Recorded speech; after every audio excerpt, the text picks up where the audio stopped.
इन सोच रहा था लांज़ानी ने अपने ओपोनेंट के मूव्स को प्रेडिक्ट किया। ये हैरानी की बात नहीं कि मेरे मास्टर इतना ज्यादा रिस्पेक्ट करते हैं इसे। जॉनी को ओपोनेंट सोच रहा था इसने तो मेरे को पकड़ ही लिया, मतलब एकदम से ही अटैक कर दिया मेरे ऊपर। मैं इसे सच्ची मुच्ची अंडर एस्टिमेट नहीं कर सकता हूँ। वो अपना अटैक यूज करता है स्ट्रॉम स्टॉम्प। उसके अटैक से जॉनी हवा में उड़ जाता है। वो इंसान सोच रहा होता है जब ये नीचे गिरेगा मैं एक और बार इसे मारूंगा। जॉनी ऐसे हवा में होता है, वह अपने विंड एलिमेंट को यूज कर रहा होता है। वो जो इसका ओपोनेंट होता है वो सोच रहा होता है क्या ये उड़ रहा है हवा में, ठीक है अगर ऐसी बात तो मैं जाता हूँ ऊपर की तरफ। वो अपने विंग्स को एक्टिवेट कर लेता है, अपने आर्मर को यूज करता है, जॉनी की तरफ जा रहा होता है। उसकी टीम की लड़की बोल रही थी ऑफ कोर्स ये इनर कोर्ट को जाना चाहता है क्वीन लुओ के साथ। जो उसकी टीम का मोटू होता है वो बोलता है हाँ इसे बहुत ज्यादा जल्दी है ना। तो जल्दी से जा रहा होता है जॉनी की तरफ। तभी जॉनी वेल अपने सभी एलिमेंट्स को गैदर कर रहा होता है। वो सोच रहा होता है उसका ओपोनेंट की ये चल के रहा है। जॉनी ने जितने भी एलिमेंट्स होते हैं उन्हें एक वेल फायर बॉल की तरह क्रिएट कर लिया था, बॉल की तरह। Wind blade, ice mess, fire ball ऐसे एयर में अपेयर होने लग पड़े और वो यान काइलून की तरफ चल पड़े। जितने भी अटैक्स होते हैं जॉनी के वो यान काइलून को लगते हैं। लिन बोलता है एलिमेंट मैनिपुलेटिंग, ये तो कुछ ज्यादा सीक्रेट से भरा हुआ है। जॉनी फिर से अपना एक अटैक यूज करता है, मतलब एनर्जीज को गैदर कर रहा होता है एक बॉल की तरफ। पहले अपनी शायद फ्यूजन एबिलिटी को यूज कर रहा है। यान ऐसे नीचे गिरा होता है, खांस रहा होता है। वो कुछ ज्यादा हैरान हो जाता है। जॉनी का जो अटैक होता है वो बॉल टाइप वो उससे टकराता है उसकी चेस्ट में और एक बहुत बड़ी एक्सप्लोजन होती है। इन बोलता है ये क्या चीज थी। जॉनी फिर आगे की तरफ देख रहा होता है। यूकी बोलती है कि जॉनी के पास 4 रिंग्स है, मतलब जब से 4 रिंग्स है और ज्यादा स्ट्रॉन्गर हो गया है हमसे भी ज्यादा। क्वानली बोलता है ये स्ट्रॉन्ग ही नहीं है पर इसके पास दिमाग भी है, ये अपने सारे मूव्स को और बैटल को प्रिडिक्ट करता है पहले कि क्या करना है क्या नहीं। यान अपने बैटल आर्मर को एक्टिवेट कर लेता है पूरी तरह से और सोच रहा था मैं ऐसे नहीं करने दे सकता हूँ, मेरी स्पिरिट एनर्जी वो खत्म हो जाएगी, मैं ऐसे कंटिन्यू नहीं करने दे सकता हूँ, मेरे को फिनिश करना पड़ेगा जल्दी से। वेल परेशानी होता है एक तरह से। वो अपनी 7 साल स्किल को यूज करता है, मैमथ एविटार स्टेट। एक बहुत बड़ा मैमथ अपेयर हो जाता है, वो जॉनी की तरफ आ रहा होता है। जॉनी सोच रहे थे कुछ ज्यादा स्ट्रॉन्ग है। यूएनएन बोलता है ये मैमथ तो कुछ ज्यादा बड़ा है। जॉनी की चेस्ट ग्लो करती है और वो आगे की तरफ एक अटैक को भेजता है, वेल 4 के एलिमेंट्स को। मैमथ भी अपने मुंह को ओपन करते शायद एक लेजर टाइप को शूट करने लगा होता है। जॉनी का अटैक और उसका अटैक एक दूसरे से टकराता है। लिन बोलता है एक 4 रिंग मास्टर 7 रिंग मास्टर के अगेंस्ट में फाइट कर रहा है। सर तुम्हारा स्टूडेंट तो सच्ची मुच्ची एक अमेजिंग और प्रोडिजी है एक तरह से। तभी ऐसे स्मोक ही होती है हर जगह, वो हटती है तो लान ऐसे मतलब यान ऐसे नीचे गिरा होता है। जॉनी ऐसे बिल्कुल ठीक होता है खड़ा होता है। यान सोच रहा था इसकी परफॉर्मेंस तो कुछ ज्यादा खतरनाक थी। मेरे को ऐसी फीलिंग आई कि मैं नेचर के साथ फाइट कर रहा हूँ और मैं हार नहीं मान सकता, मैं अभी फाइट कर सकता हूँ। वो जो उसकी लड़की होती है वेल जिसके साथ वो जाना चाहता है इनर कोर्ट में, वो बोलती है कि हम सरेंडर करते हैं। वो यान के पास पहुंच जाती है, बोलती है हमारे पास अभी भी टीम मैच है, सिर्फ स्टार्टिंग ही है। यान बोल रहा होता है कि क्यों लू मैं फिर ऐसे अनाउंसमेंट हो जाती है कि पहला मैच शॉक एकेडमी जीतती है। ऐसे ही ल्यू फेंग और युआनन कुजा खुश होते हैं। फिर सेकंड मैच की स्टार्टिंग होती है, वेल बाइजुजू और वो लड़की वहां पे आ जाते हैं। अनाउंसमेंट होती है कि जो सेकंड मैच है वो बाइजुजू शॉक एकेडमी की versus Qing Luo federation central की। दोनों एक दूसरे के सामने आ जाते हैं।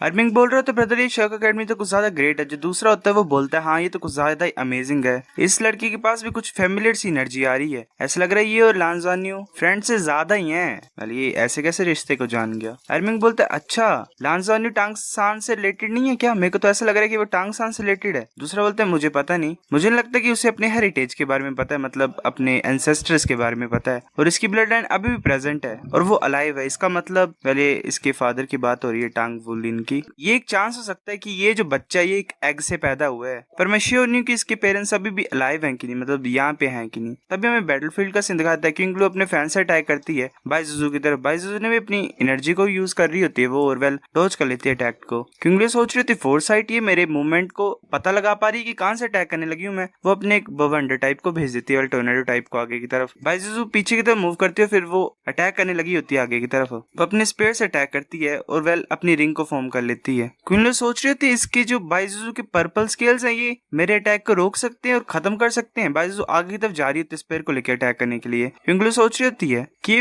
गोल्डन रिंग की कैसी स्किल होगी जो ये यूज करने लगी है। बाइजुजू आगे की तरफ अटैक करने के लिए जा रही होती है क्विंग लुओ की तरह। क्विंग लुओ सोच रही होती है नहीं ये तो ऐसे क्या करने लगी है। बाइजुजू आगे की तरफ अटैक करती है और अपने स्पेयर से मारती है उस टोर्नेडो की तरफ। वो टोर्नेडो पूरी तरह से खत्म हो जाता है। क्विंग लुओ पीछे होती है, वो भी अपनी फैन को वेल यूज कर रही होती है। मेरे को समझ नहीं आ रहा करने के लगे हैं ऐसे ही, पता नहीं क्या दिखाना चाहते पैनल्स में। ईयर के क्विंगलियो के राउंड में एनर्जी सराउंड कर रही होती है उसे। ईयर बोलती है फक।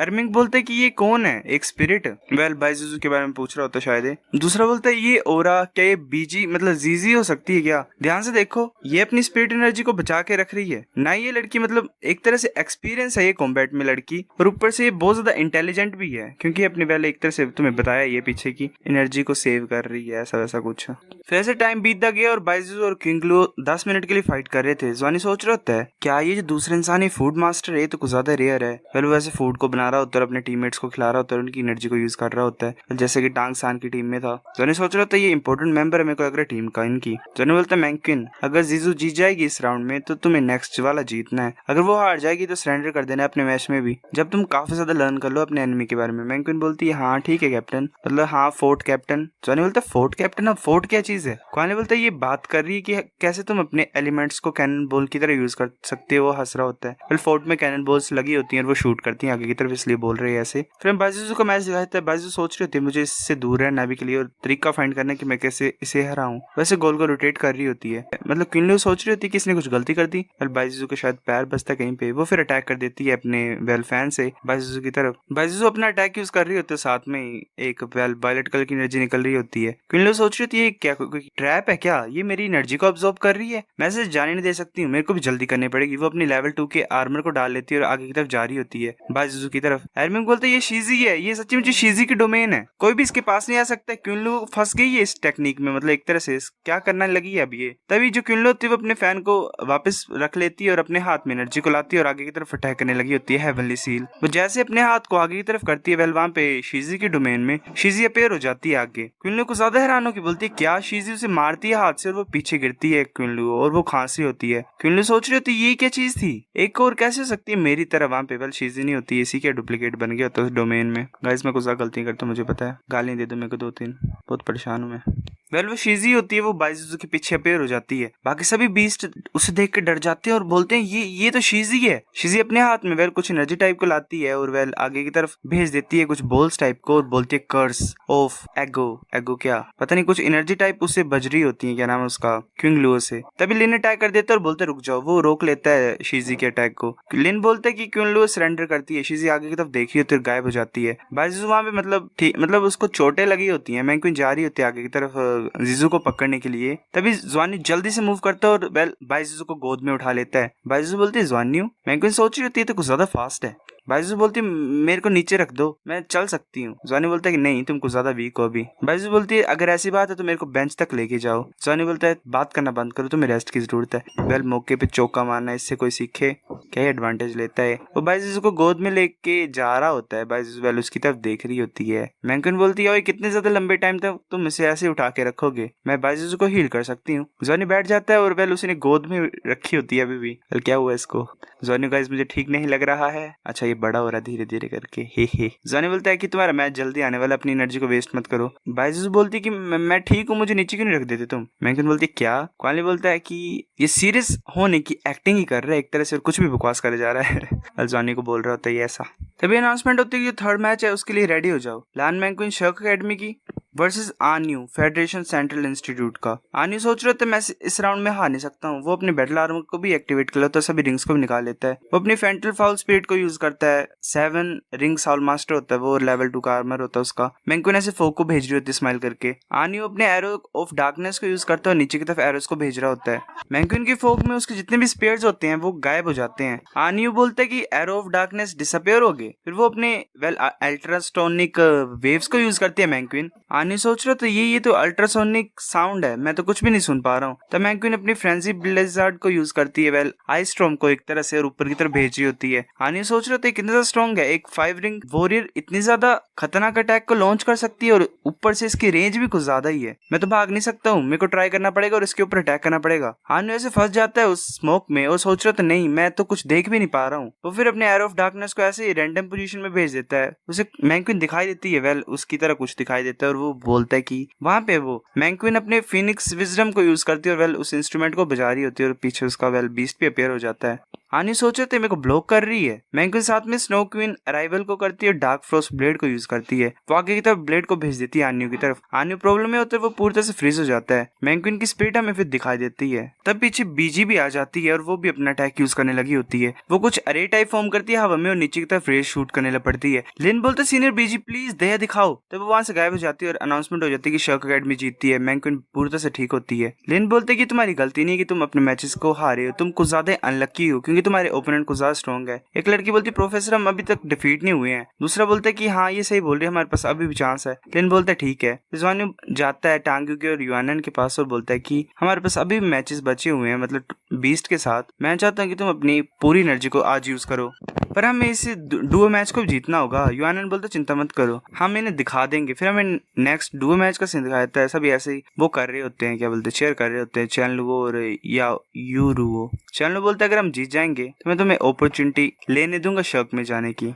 यूरुओ बोलती है क्यों? चैनलुओ बोलता है क्योंकि मैं तुम्हें लाइक करता हूँ। यूरुओ बोलती है कि हम अभी फाइट करने वाले हैं इतने ज्यादा इंपॉर्टेंट मैच को, तुम मेरे को अभी बता रहे हो ऐसी चीज। चैनलुओ बोलते क्योंकि मेरे पास अभी चांस है। वो हंस रहा होता है कि ज्यादा कॉन्फिडेंस है वो यहाँ पे। यूरुओ बोलती है चुप करो और तैयार हो जाओ। फिर फाइट का सीन स्टार्ट हो जाता है। चैनलुओ एक तरह से क्वानली की तरह बीस्ट मोड में चला जाता है और यूरुओ जो होती है वो अपने हाथ में एक बोर्ड ले आती है और वेल डार्क मैजिशियन की तरह बन जाती है एक तरह से। वो आगे तरफ जा रहे होते हैं। टांग्यू की बोलती है ये आ रहे हैं, वेल ये कुछ ज्यादा स्ट्रॉन्ग है, युगे वगैरह भी।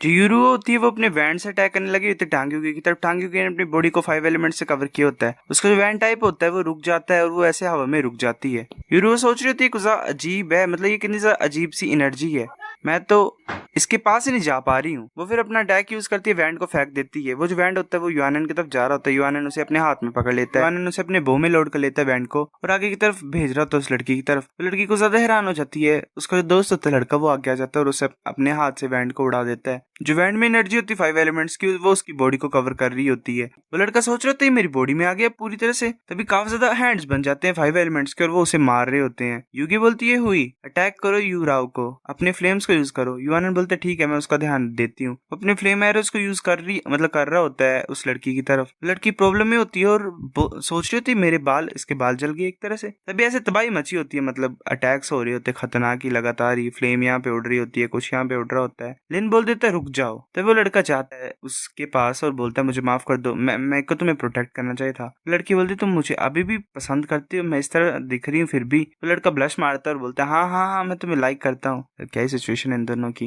ये हारे नहीं ये तो जीतते हैं, मतलब ये लड़का तो जीता है एक तरह से अपनी जिंदगी में। Shit guys. वो उसे गोद में उठा लेते और वहां से जा रहा होता है। जो पीछे एक मोटू होता है वो सोच रहा होता है क्या मैं थर्ड व्हील हूँ अब। ऐसा लग रहा है कि नहीं फूड की कोई जरूरत नहीं, वो फूड क्रिएट कर रहा होता है। फिर ऐसे अनाउंसमेंट होती है कि कंपटीशन यहीं पे खत्म होता है, शर्क अकेडमी जीतती है, दोनों टीम्स हैंडशेक करो। क्वानली उस लड़की को बोलता है कान में जाके कि कैसा गया। उसने हाँ बोली। लड़का बोलता है हाँ उसने हाँ बोली, इसमें गलत क्या है? जैसे बोलता है थैंक यू, मैं भी इस मेथड को ट्राई करूंगा। मैंक्विन उसे मारती है पीछे से और बोलती है कि रुक जाओ, बात सुन लो मेरी, अगर तुम ऐसा कुछ बोलोगे स्टेडियम में तो मैं तुम्हें मार दूंगी। क्वानली डर जाते और बोलते नहीं ऑफ कोर्स नहीं, मुझे माफ कर दो। क्वानली बोलता है कि ल्यू फेंग मुझे बताओ अगर 6th ग्रेड के स्टूडेंट्स यहाँ पे होते तो वो क्या जीत पाते इन स्टूडेंट्स के अगेंस्ट में? ल्यू फेंग बोलता है कि इनकी जो ओवरऑल स्ट्रेंथ थी 6th ग्रेड के स्टूडेंट स्ट्रॉन्गर है इनसे। बाइजूस बोलती है ज़ॉनी तुम्हारे माइंड में क्या चल रहा है? ज़ॉनी ऐसे सोच रहा होता है कि मैं ये सोच रहा हूँ कि तुम एटलीस्ट 50 kg के तो हो गया ना, तो क्या ही चल रहा है इसके दिमाग में। बाइजूस गुस्सा हो जाती है और बोलती है मैं सिर्फ 48 kg की हूँ। मैंक्विन बोलती है कि मैं 48.5 kg की हूँ, क्या तुम बोल रहे हो कि मैं फैट हूँ? चलिए क्या बात हुई, खुद ही सोचे जा रहे हैं कुछ ज्यादा ही है। ज़ॉनी डर जाते हैं, बोलते नहीं नहीं मैंने ऐसा नहीं बोला, तुम कुछ ज्यादा स्किनी हो, कुछ ज्यादा स्किनी, वुमेन्स को तो हेल्दी होना चाहिए। फिर हमें लास्ट ज़ॉनी के रूम का सीन दिखाता है, सभी वहां पे होते हैं। ज़ॉनी बोलता है कि फाइटिंग ऑर्डर को डिटरमाइन करते हैं कि कैसे कैसे हमने 20 से फाइट करनी है। अगर हम रिकॉर्ड को तोड़ना चाहते हैं तो हमें एटलीस्ट 5 मैचेस को तो जीतना पड़ेगा। ये जो बीस्ट के अगेंस्ट में फाइट होगी इसमें मैंक्विन मेन फाइटर होगी। मैंक्विन बोलती मैं। ज़ॉनी बोलता है कि तुम बीजी के हेल्प से तुम कुछ ज्यादा पावरफुल हीलर हो तो तुम ज्यादा मैचेस को फाइट कर सकते हो। लू फेंग तुम फर्स्ट होगे फाइट करने के लिए, फिर क्वानली, फिर ह्यूगे, फिर यूगे, उसके बाद जुजू, मैंक्विन और मैं लास्ट में। अगर तुम मेरे प्रपोजल को एग्री करते तो हम रेस्ट कर सकते हैं थोड़ा सा। फिर मैं सेकंड डे का सीन दिखाता है कोलोसियम का। जाय वहां पे होता है, ज़ॉनी और बाकी भी वहां पे पहुंच जाते हैं। स्टेडियम पूरी तरह से भरा हुआ था। या काइलून और बाकी भी देखने के लिए मैचेस के लिए वहां पे प्रेजेंट थे। लुफेंग बोलता मैं जाता हूँ, तो क्वान ली बोलता हाँ गुड वर्क लुफेंग, मतलब गुड लक। लुफेंग वहाँ पे पहुंच जाता है। जो पहला मैच था वो 10,000 year leopard with bloody eyes के साथ था। लुफेंग अपनी आईज को क्लोज कर लेता है और सोच रहा होता है ये ह्यूमन को थर्स्टी बना देता है ब्लड के लिए, तो मेरे को इसे देखना नहीं आंखों में आंखें डाल के। जो लेपर्ड होता है लुफेंग की तरफ अटैक करने के लिए जा रहा होता है। वो लेपर्ड ऐसे लुफेंग की अराउंड में ऐसे यहाँ वहाँ घूम रहा होता है। लुफेंग उसे डोज कर रहा होता है। लुफेंग भी अपने व्हाइट ड्रैगन स्ट्राइक को यूज करता है और उस लेपर्ड को नीचे गिरा देता है और अपने स्पेयर को उसके सर के पास रख देता है। अनाउंसमेंट हो जाती है कि शर्क एकेडमी जीतती है। तो सेकंड मैच में 10,000 ईयर ओल्ड अर्थ बियर था। जॉनी सोच रहे थे बियर इसीलिए सेंड किया गया, मतलब लुफेंग की एबिलिटीज को देख के। वो जो बियर होता है वो अपने ग्रेविटेशनल कंट्रोल को यूज करता है और वेल एक तरह से ग्रेविटी बढ़ा देता है। लुफेंग को भारी भारी लग रहा होता है। लुफेंग अपने शरीर को एनर्जी से कवर करता है और हवा में कूद के स्पेयर से अटैक करने लगा होता है। बियर की बुरी हालत हो जाती है। वो जो मतलब हेडमास्टर होती है वो बोलती कि शांत हो जाओ, मतलब दया दिखाओ थोड़ी सी। फिर ऐसे वो बीच चला जाता है। फिर थर्ड मैच में गोल्डन आइड मंकी था। पहले सन वुकोंग की तरह लग रहा है, वुकोंग की तरह। लुफेंग सोच रहा होता है ये जो माइंड है इस व्हाइट मंकी का, इसमें अंडर एस्टिमेट नहीं कर सकते, ये ऊपर से बहुत ज्यादा फास्ट है। ऐसा लग रहा है उन बीस्ट को भेज रहे हैं जो कि मेरे फाइटिंग स्टाइल को काउंटर रिएक्ट कर सकते हैं और मेरे से वेल अलग हो पूरी तरह से मेरे अटैक्स को रोकने के लिए। वो जो मंकी होता है वो बहुत ज्यादा फास्ट तरीके से क्लोन करता है। वेल पूरी की पूरी सन वुकोंग की तरह एबिलिटी है, क्लोन बना रहा अपने। ये क्वान ली बोलता है मुझे लगता है लुफेंग इस मैच में नहीं, मतलब फिफ्थ मैच तक नहीं पहुंच पाएगा। वो जो मंकी होता है वो टेलीपोर्ट मतलब अटैक करने लगा होता है अपने स्टिक से। लुफेंग टेलीपोर्ट होता है और पीछे पहुंच जाता है। वो मंकी हैरान हो जाता है। लुफेंग अपने थ्रोन ड्रैगन को बाहर निकाल लेता है। वो जो थ्रोन ड्रैगन होता है वो उस मंकी को पकड़ लेता है और नीचे पटकता है। लुफेंग भी पीछे से स्पेयर से अटैक करने के लिए जा रहा होता है आगे की तरफ। फिर ऐसे अनाउंसमेंट हो जाती है कि जो फोर्थ मैच है फाइट, मतलब उसे हरा देता है मंकी को। जॉनी सोच रहे थे क्या क्या लुफेंग जीत पाएगा, तभी सामने से एक बीस्ट आ रहा होता है जो कि 1000 ईयर ओल्ड फायर लाइन होता है। वो जो फायर लाइन होता है वो अपनी फ्लेम्स को रिलीज कर रहा होता है और आगे की तरफ आ रहा होता है। फ्लेम्स लुफेंग के हर तरफ होती हैं। ऐसे बाकी बच्चे बोल रहे थे करके रहे फ्लेम्स की तरफ क्यों जा रहा है, ये पागल हो गया क्या, पीछे आओ। लुफेंग बिल्कुल फ्लेम के अंदर ही घुस जाता है। वो जो टाइगर होता है मतलब लायन होता है वो मुंह से फ्लेम को शूट करता है। लुफेंग फ्लेम में कवर हो जाता है, उसका हाथ जल जाता है और उससे खून निकल रहा होता है और वेल बर्न हो जाता है एक तरह से। वो जो लायन होता है वैसे रोर करता है। लुफेंग व्हाइट ड्रैगन फ्लाइंग हाइब्रिड को यूज करता है और आगे की तरफ अटैक करने के लिए जा रहा होता है। लुफेंग अपने पूरे अटैक को यूज कर लेता है, मतलब पूरी फोर्स को यूज कर लेता है। वो आगे की तरफ जा रहा होता है, अपने बैटल आर्मर को एक्टिवेट करके एक ड्रैगन अपीयर होता है और उस लाइन के गर्दन पे बाइट करता है। तभी हेडमास्टर बोल देती है रुक जाओ फाइटिंग को रोक दो। वो अपने स्पेयर को नीचे मार देता है, मतलब लाइन को नहीं मारता है। लुफेंग ऐसे पूरी तरह से चोटों से कवर होता है और ऐसे अनाउंसमेंट हो जाती है कि जो शर्क एकेडमी है वो जीतती है। जॉनी की टीम वगैरह सब चुप होते हैं। वो जो दूसरी टीम के होते हैं फेडरेशन की टीम के, वो उनमें से एक सोच रहा होता है ये क्या पागल हो गया है। दूसरा बोलता है ये सिर्फ फ्रेंडली मैच था, इसने अपने लेवल 1 के आर्मर को जीतने के लिए यूज कर लिया, कुछ ज्यादा ही नहीं था। उस टीम का लीडर बोलता है कि इन्होंने हमें फेयर और स्क्वायर जीता, मतलब हराया है। अब कोई भी कंप्लेंट नहीं कर सकते हम कि ये लक से जीते हैं। लुफेंग ऐसे खड़ा होता है। क्वान ली बोलता है कि लुफेंग मैं तुम्हें लेके जाता हूँ वहां पे। लुफेंग बोलता है मुझे माफ कर दो, मैं तुम्हें सब फेल कर दिया। लुफेंग बोलता है ये तो मुझे लगता है ऐसा हुआ कुछ, तुमने बहुत अच्छा किया है, अब मेरी टर्न है, तुम्हें सिर्फ एक बार और जीतना है।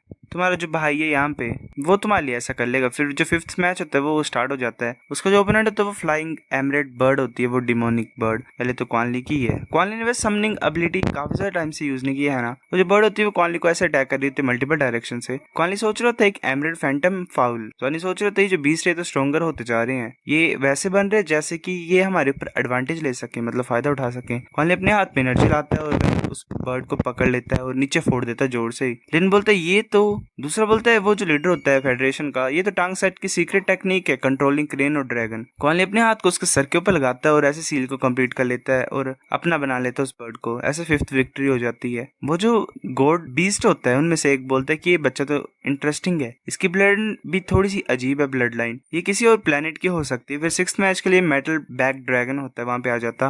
क्वान ली बोलते है एक मेटल बैक ड्रैगन है, ऐसा लग रहा है कि इन्होंने मिस्टेक कर दी ड्रैगन, मैं आ रहा हूँ यहाँ पे। वो अपनी ब्लड लाइन को एक्टिवेट कर लेता है और वेल मंकी में कन्वर्ट हो जाता है। ये जो मंकी है तुम्हें पता ही है कि ये ड्रैगन्स का मोर्टल एनिमी है, ड्रैगन्स को हिट करता है और खत्म करता है। एक गॉड बीस्ट बोलता है कि ड्रैगन ईटर, ये तो ड्रैगन ईटर है। दूसरा बोलता है एर्मिंग, ये कैसे हो सकता है, एक ड्रैगन ईटर अभी भी लाइव कैसे है। वो जो बीस्ट होता है वो डर जाता है और भाग रहा होता है। क्वान ली बोलते कहाँ पे जा रहे हो तुम। लिन बोलते रुक जाओ। वो जो बीस्ट होता है वो भाग जाता है डर के मारे वहां से। फिर ऐसे 3 फाइट्स रो में जीत जाता है क्वान ली, वो हंस रहा होता है। लिन बोलते ये पावर है क्या फिफ्थ रिंग स्टूडेंट की। 7th मैच में एशियंट ब्लू बर्ड आती है। जो एशियंट ब्लू बर्ड होती है ब्लड फक क्या बोल रहा हूँ मैं, वो आ रही होती है आगे की तरफ क्वान ली की तरफ।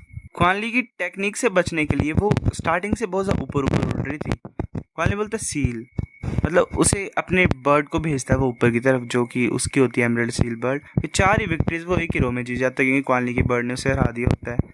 वो जीत गया एक और बार एंशिएंट ब्लू बर्ड को हरा के, जो 5th मतलब 5 मिनट के बाद नेक्स्ट बीस्ट आने वाला था। तभी एक बीस्ट वहां पे आ जाता है जिसकी आईज ग्लो कर रही होती हैं। क्वाली हराने से आगे की तरफ देख रहा होता है, वो एंशिएंट गोल्डन टाइगर होता है। क्वाली सोच रहे थे तो गुजा सुंदर है, वेल एक्चुअली में सुंदर है। वो जो बीस्ट होता है वो वहां पे आके बोलते है, बॉय मेरे पास एक क्वेश्चन है। क्वाली बोलते तुम बात कर सकते हो। वो गुस्सा हो जाता है और बोलता है कुछ तो रिस्पेक्ट करो, मुझे मैडम बोलो। क्वाली बोलते तो अच्छा तुम वुमेन हो। उस टाइगर को और ज्यादा गुस्सा चढ़ता है, उसकी आइज ग्लो करते वो आगे की तरफ अटैक करता है और क्वाली को मारता है। जॉनी बोलता क्वाली बोलते क्या हमने स्टार्ट भी कर दिया अभी से ही। वो लाइन बोलती है कि मैं पूछना चाहती हूँ तुमसे, क्या तुम्हारी ड्रैगन ईटर मार्शल साउल है या फिर स्पिरिट है या फिर रिंग है। क्वाली बोलता है ड्रैगन ईटर, क्या तुम मेरे गोल्डन फैटी की बात कर रही हो? मुझे लगता है वो एक स्पिरिट है। वो टाइगर बोलते मुझे दिखाओ। क्वाली बोलते है गोल्डन फैटी बाहर आ जाओ। वो जो मंकी होता है वो बाहर आ जाता है। लेपर्ड बोलती है या फिर टाइगर बोलती है वो हाँ ये तो स्पिरिट है। क्या कोई हो रहा है यहाँ पे, ये तुम्हें कहाँ से मिली? तभी शूला वहां पे आ जाता है और बोलता है मैं तुम्हारे इस क्वेश्चन का आंसर कर सकता हूँ। शूला बोलता है कि डिसेंडेंट ऑफ रॉयल ब्लड। मैं बताता हूँ तुम्हें क्या हुआ था। स्टार्टिंग में ये जो बच्चा है इसके टीममेट्स को एक पाउच मिला और ऐसे ऐसे वो बताने लग पड़ता है। शूला सब कुछ बता देता है उसको। मुझे टाइगर बोलती है कि तुमने सबसे बड़ी गलती की, तुम्हें पता है वो क्या चीज है? ऐसे जो ड्रैगन ईटर है वो जब एडल्टहुड में पहुंच जाता है तो वो पागल हो जाता है और कुछ ज्यादा विस्कस हो जाता है। वो किसी भी चीज के ऊपर अटैक कर देता है।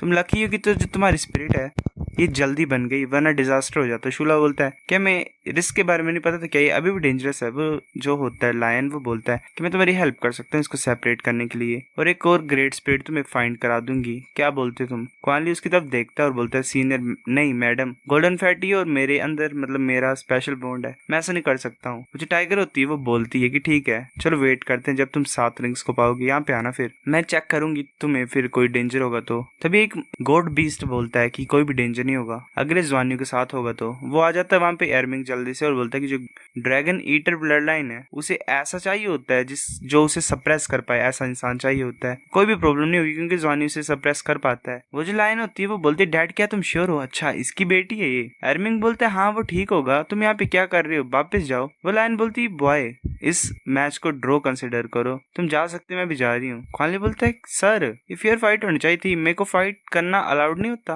मैं बिलीव कर सकता हूँ कि मैं जीत सकता हूँ एक और मैच प्लीज। एयरमिंग बोलते जो मेरी डॉटर है वो तुम्हें जीतने दे सकती है, मैं तुम्हें 3 और विक्ट्रीज दूंगा, तुम पा सकते हो, तुम अब 11 पे हो। क्वाली सुन के खुश हो जाता है और ग्रीट करके हुए बोलता है कि थैंक यू सर, तुम कुछ ज्यादा वाइस हो और रिस्पेक्टेबल मैन हो। मतलब ऐसे चाट रहा होता है एक तरह से उसे, ये मस्के लगा रहा होता है। एयरमिंग बोलता दफा हो जाए यहाँ से। क्वाली बोलता क्या तुमने देखा मैंने अपने वर्ड्स को यूज किया और उसे सरेंडर करा दिया। जॉनी बोलता है बैठ जाओ तुम चुपचाप। फिर ऐसे ही यूएनएन का टाइम आ जाता है। यूएनएन पहुंच जाती है रेना, मतलब पहुंच जाता है, उसका जो ओपोनेंट होता है वो ब्लू बर्ड होता है, आ जाती है यूएनएन के सर के पास और उसके फोरहेड के पास घूम रही होती है। वो जो लाइट होती है वेल मतलब उसका स्पिरिट ड्रैगन वो एक लेजर को शूट करता है उस बर्ड की तरफ और कंटिन्यूसली उसके ऊपर शूट कर रहा होता है। वो जो बर्ड होता है वो प्रॉब्लम में होता है एक तरह से।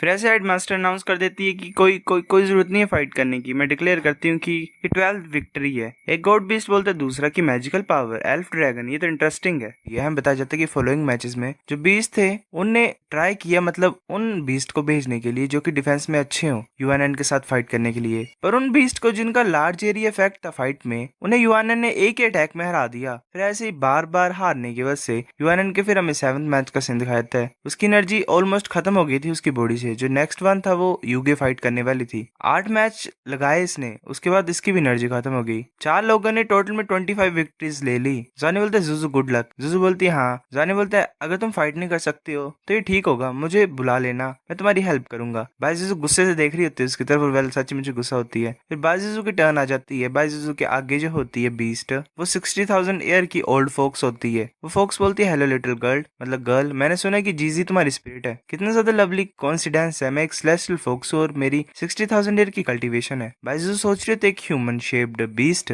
बाजीजू अपनी ब्लड लाइन को एक्टिवेट कर लेती जो कि आइस ड्रैगन ऑफ अबिस होता है। उसके पीछे ड्रैगन अपेयर हो जाता है और वो आगे की तरफ देख रही होती है। और जो फोक्स होती है वो डर जाती है और बोलती तुम। बाजीजू अपनी स्वीपिंग आइस फ्लड को यूज करती है और एक आइस को भेज रही होती है आगे की तरफ उस फोक्स की तरफ। वो फोक्स उसे डोज कर रही होती है। तभी साथ में जीजी बाहर आती है और एक चांटा मारती है उस फोक्स को उड़ा देती है। जीजी बोलती है मैंने सुना कि तुमने मेरा नाम मेंशन किया। वेल क्या ही कूल एंट्री है इसकी, मेरा नाम ऐसे कैसे यूज कर रहे तुम। स्टार्टिंग से एंडिंग तक वो मैच सिर्फ कुछ ही सेकंड्स का था। वो फोक्स हार जाती है। अनाउंसमेंट होती है कि मैच फिनिश होता है। शर्क अकेडमी 26 मैचेस को जीत गई है। 27 मैच स्टार्ट हो जाता है। डेविल क्लो माउस होता है वहां पे उसका ओपोनेंट।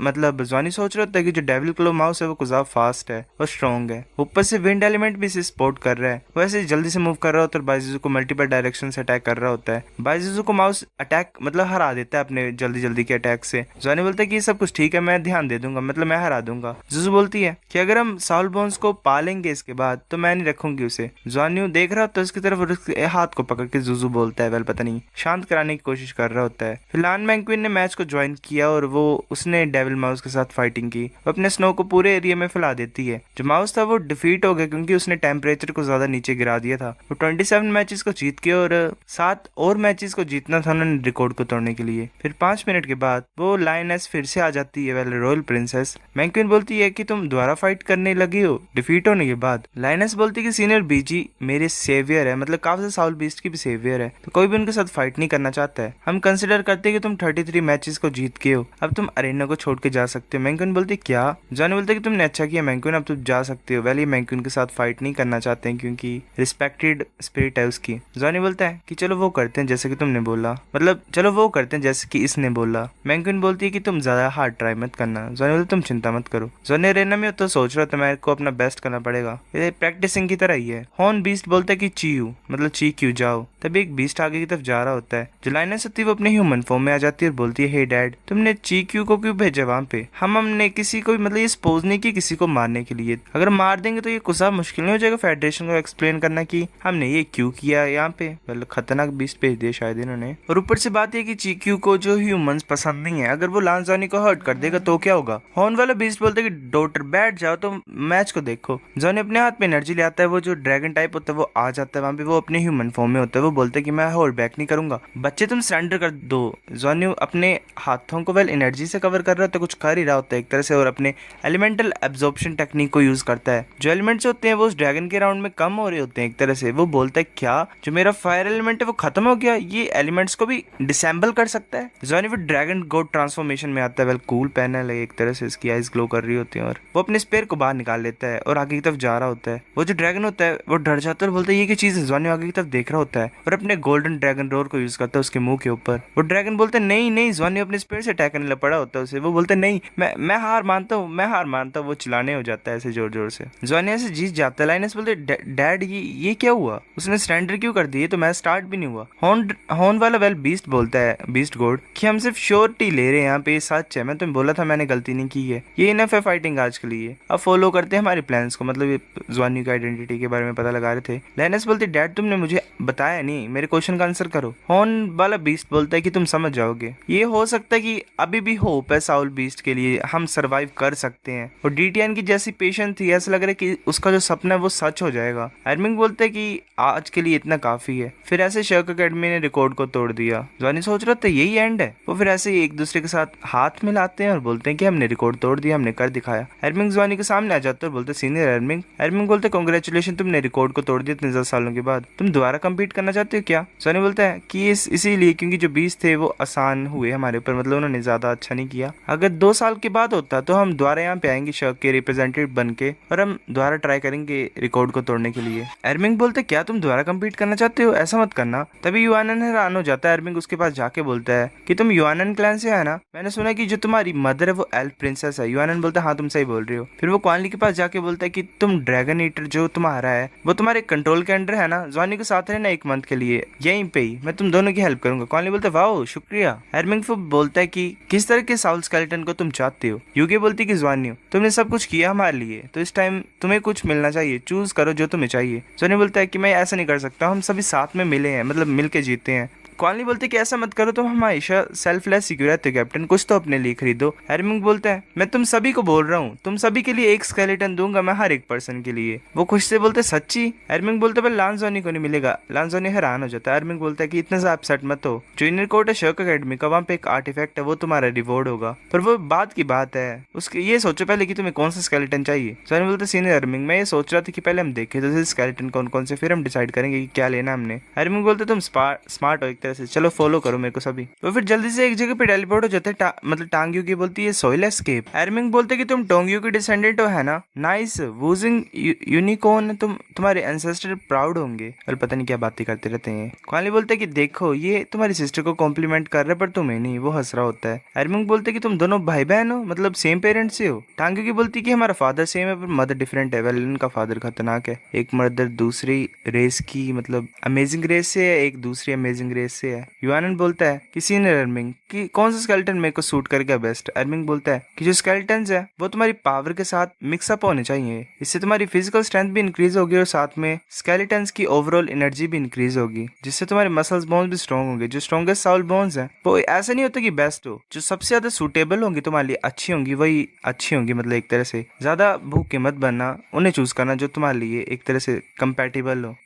मैं रूल को तोड़ रहा हूँ तुम सभी के लिए, पर सिर्फ 10,000 ईयर की साउल बोन्स अवेलेबल हैं तुम्हारे लिए, वो ऐसे घूम रहे होते हैं अंदर। सोनी बोलते हैं यहाँ पे तो कुछ ज्यादा रेयर मेटल्स हैं इस प्लेस में। वो एक हेड की तरफ देखते हैं, वहाँ पे एक और बोन होती है। एरमिंग बोलता है कि ये हमारे ट्रेजर रूम की तरह है, काफी ज्यादा लोग यहाँ पे नहीं आए, मैं तुम्हें वेलकम करता हूँ साउल बीस्ट के बिहाफ में जो कि सैनलुओ में है। और हाँ तुम्हें देखना है स्पाइन की तरफ देखना जब तुम किस स्केलेटन को चूज करो। यहाँ पे 6 पीसेस कनेक्टेड हैं और ये सेंटर है, ये सबसे ज्यादा इंपॉर्टेंट इफेक्ट करेगा तुम्हारी बॉडी के ऊपर। कॉलिन बोलता है अच्छा। एरमिंग बोलता है कि तुम्हें स्कल चाहिए और अपनी स्पिरिट एनर्जी को हाई रखना, इसी की वजह से तुम ड्रैगन ईटर को कंट्रोल में रख सकते हो। कॉलिन बोलता है शुक्रिया मेरे को गाइड करने के लिए। फिर ऐसे ही अंदर अंदर जाते रहे केव में ताकि वो स्ट्रॉन्गर और पावरफुल स्केलेटन्स को फाइंड कर पाए। एरमिंग बोलता है कि यहाँ से 10,000 ईयर के ओल्ड स्केलेटन्स होंगे, तुम जा सकते हो पिक कर सकते हो जो भी तुम चाहो, मैं इंटरफेयर नहीं करूंगा। ये सुनकर सभी खुश हो जाते हैं। एरमिंग बोलते है कि मेरे साथ चलो, वो जॉनी को बोल रहा था। जॉनी बोलता है कुछ है क्या सीन एरमिंग। एरमिंग बोलता है कि तुम किंग डीटियन को जानते हो। जॉनी ये सुन के हैरान हो जाता है। एरमिंग बोलते है कि तुम जानते हो किंग डीटियन को। जॉनी सोच रहे हो तो जो रिलेशनशिप है सैनलुओ के साउल बीस्ट का और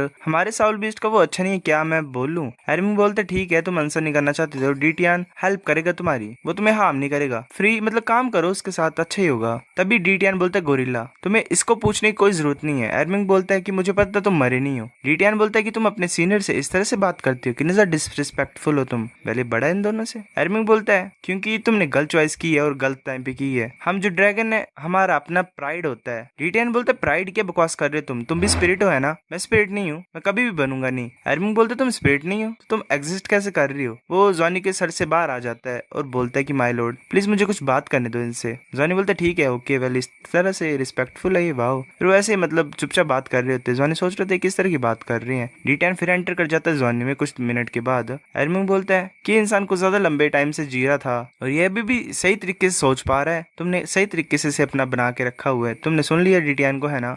वेट करो जब तक तुम 5 रिंग्स तक नहीं पहुंचते हो, फिर हम बात करेंगे स्केलेटन्स के बारे में। जैसे कि तुम्हारी ब्लड लाइन है, कोई भी स्केलेटन तुम्हारे लिए अच्छा नहीं है। जॉनी बोलता मैं समझ गया हूँ शुक्रिया। फिर वो ल्यूफेंग को बोलते कि ल्यूफेंग तुम वापस आ गए। ल्यूफेंग बोलता हाँ मैंने चूज कर लिया। जॉनी बोलता ल्यूफेंग तुमने लेग बोन को चूज किया। ल्यूफेंग बोलता कि जो लेग बोन है उसके पास स्पेशल एबिलिटीज है थ्रोन ड्रैगन वाली। जॉनी बोलता क्या ये स्पीड तुम्हारी हेल्प करेगी इसलिए तुमने चूज किया। ल्यूफेंग बोलता हाँ मैं एक चेजर हूँ और स्पीड मेरे लिए सबसे ज्यादा इंपॉर्टेंट चीज है, ये जो बोन है ये मेरी स्पीड को इंक्रीज करेगी और ये मेरे स्पीड से मैच करती है। एरमिंग बोलता है एक्सलेंट चॉइस, ऐसे तो काफी ज्यादा पैसा लग रहा है मेरे यहाँ पे पर ठीक ही है। एरमिंग मतलब लुफेंग बोलते सर क्या मैं फ्यूजिंग को स्टार्ट कर सकता हूँ। एरमिंग बोलता हाँ कर लो। लुफेंग बैठ जाता है और उसने अपने बोन रखी होती है पास में, वो थोड़ी सी मुश्किल में होता है पर वो चेंज कर रहा था तो थोड़ी बहुत प्रॉब्लम तो आएगी गाइस। तभी यूआनन भी एक स्केलेटन को फाइंड कर लेता है जो कि हेड होता है। एरमिंग बोलता है कि तुमने फाइंड कर लिया, तुमने एक अच्छी चीज को फाइंड किया है बच्चे, गुड जॉब। यूआनन बोलता है कि जो मेरी स्पिरिट है उसने मुझे ये दिखाया और बोला कि ये सबसे सूटेबल है मेरे लिए, क्या मैं स्टार्ट कर लूँ फ्यूजिंग। एरमिंग बोलता है हाँ करो, मैं तुम्हें प्रोटेक्ट करूंगा। तभी स्केलेटन होता है वो हवा में मतलब वो एक दूसरे के साथ मर्जअप हो रहे होते हैं। यूआनन मतलब फ्यूज हो रहा होता है, एनर्जी उसके आसपास फ्लो कर रही होती है। तभी मैंक्विन और बाइजुजू भी वहां पे आ जाते हैं। एरमिंग डर जाता है, मतलब एक तरह से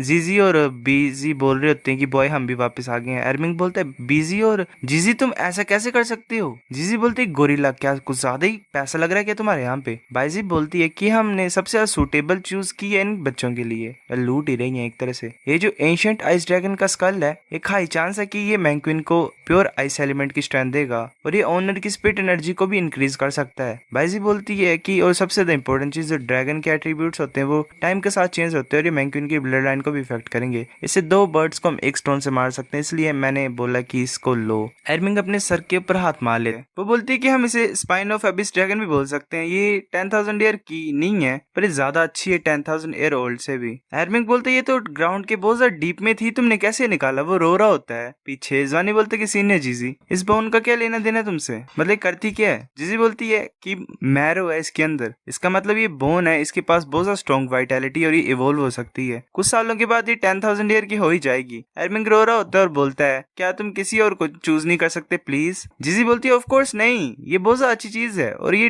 डेफिनेटली बेनिफिट करेगी बाइजुजू को। एरमिंग बोलते क्या ये तुम्हारी गर्लफ्रेंड है? बाइजुजू ब्लश मार रही होती है। जॉनी बोलता है हाँ ये मेरी गर्लफ्रेंड है, वो खुशी से बोल रहा होता है। बाइजुजू फिर से ब्लश मारती है। वेल उन्होंने आर्ट बहुत अच्छा कर दिया है, बहुत प्यारा प्यारा सा लग रहा है। एरमिंग बोलता है कि ठीक है सब कुछ ठीक है, मैं काफी ज्यादा खो चुका हूँ इस टाइम पे। बाइजुजू और मैंक्विन बोलते शुक्रिया। एरमिंग बोलते ठीक है आज के लिए मुझे अनलकी बोल दो और यहाँ से चले जाओ तुम सभी अब। बाइजुजू और मैंक्विन बैठ जाते हैं बोन्स के साथ मर्ज होने के लिए। जिजी बोलती है तुम्हें पता है ये क्या हेल्प करेगी जीजू की, ये बोन? जॉनी बोलता क्या? जिजी बोलती की पावर ऑफ डिस्ट्रक्शन, जो तुम्हारा हेलब्रेड है वो बहुत ज्यादा स्ट्रॉन्ग है क्योंकि वो डिस्ट्रक्शन कोज करता है, उसके पास अल्टीमेट पावर है हर चीज को डिस्ट्रॉय करने की। जॉनी बोलता है तो अच्छा मैं अपनी पावर को कैसे सप्रेस कर सकता? एरमिंग बोलते कि तुम कुछ चीजें जान रहे हो, तुम अभी स्ट्रॉन्ग नहीं हो तो ये सही नहीं है, पहले अपनी स्ट्रेंथ को इम्प्रूव करो। जॉनी बोलता है तो मैं कब स्ट्रॉन्ग बनूंगा? एरमिंग बोलता है कि पहले बेसिक्स को अंडरस्टैंड करो, तुम्हें एटलीस्ट सेंट लेवल पे पहुंचना है और उसे मास्टर करने के लिए एटलीस्ट तुम्हें गॉड लेवल पे पहुंचना पड़ेगा। फिर हमें दूसरी साइड का सीन दिखाता है क्वानली ने अभी भी अपनी सूटेबल बोन फाइंड नहीं की होती है। उसका जो मंकी होता है वो बाहर ऐसे कूद रहा होता है, फूड कर रहा होता है। क्वानली बोलता है गॉड लेवल फैटी क्या तुम सीरियस भी हो?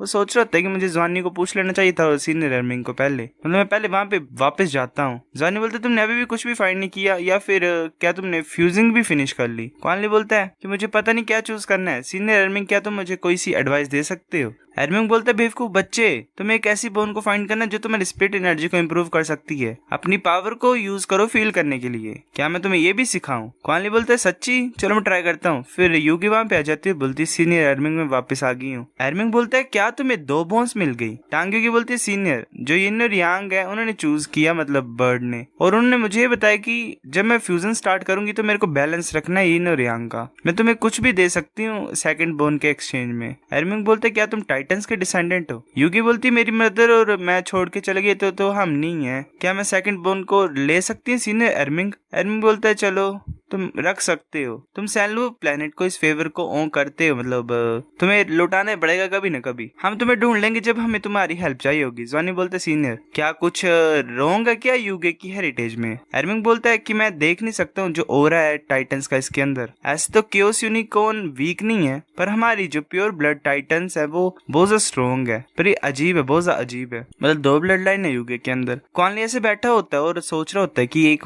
अच्छी सी फाइंड करनी है, मेरे को शांत रहता हूँ, तभी उसे आवाज सुनाई देती है कि मुझे ले जाओ अपने साथ।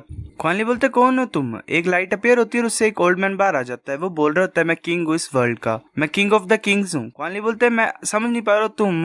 वो इंसान बोलता है कि तुम जानना चाहते हो कि मैं कौन सा साउल बीस्ट हूँ? मैं टीचर हूँ किंग डीटियान का, द सेक्रेट गोल्डन ड्रैगन, जिसकी गोल्डन ब्लड लाइन है। क्वानली हैरान होकर बोलता है वाओ योर हाइनेस तुम एक स्केलेटन कैसे बन गए? वो इंसान बोलता है कि मैं गॉड नहीं बन पाया इसलिए मैं ऐश में कन्वर्ट हो गया, वेल राख में, फेट की वजह से हम मिले हैं, मेरे को अपने साथ लेके जाओ। क्वानली बोलता है योर हाइनेस तुम हो कहाँ पे, मुझे अपने आप को दिखाओ। वो बोलता है कि मैं कॉर्नर में तुम्हारी लेफ्ट में, वहां पे जाओ मेरे को फाइंड करो। क्वानली बोलता है क्या? वो उठता और फाइंड कर लेता है। वो बोलता है ये तो एक्चुअली में यहाँ पे है। वो बोलता है head type well skull type की, तुम मेरे साथ फ्यूज होना चाहते हो? क्वानली बोलता है हाँ मैं करना चाहता हूँ। वो लाइट उसके फोरहेड में चल जाती है। क्वानली सोच रहे थे हुआ क्या, चलो छोड़ो फ्यूज करता हूँ पहले मैं गोल्डन स्कल के साथ। वो हंस रहा होता है, सोच रहा था कितनी अच्छी डिस्कवरी है। वो बोलता है ये कंप्लीट हो गई है तो कुछ स्मूथ है, चलो देखते हैं। तभी क्वानली आ रहा होता है। जॉनी बोलते क्वानली तुमने अभी भी फाइंड नहीं की? क्वानली बोलता है कि मैंने कर लिया, मैंने फिनिश कर ली फ्यूजिंग को। जॉनी बोलता है इतना ज्यादा जल्दी क्या चूज किया तुमने? क्वानली बोलते कि उसने बोला कि वो एक सेक्रेट गोल्डन ड्रैगन है। एरमिंग बोलते क्या वो बात कर सकता था? क्वानली बोलता है ऐसा लगा कि उस बोन के पास कॉन्शियसनेस है, उसने मुझे बोला कि वो सेक्रेट गोल्डन ड्रैगन था और वो टीचर था डीटियान का। एरमिंग बोलते क्या डीटियान के पास तो कोई भी टीचर नहीं था,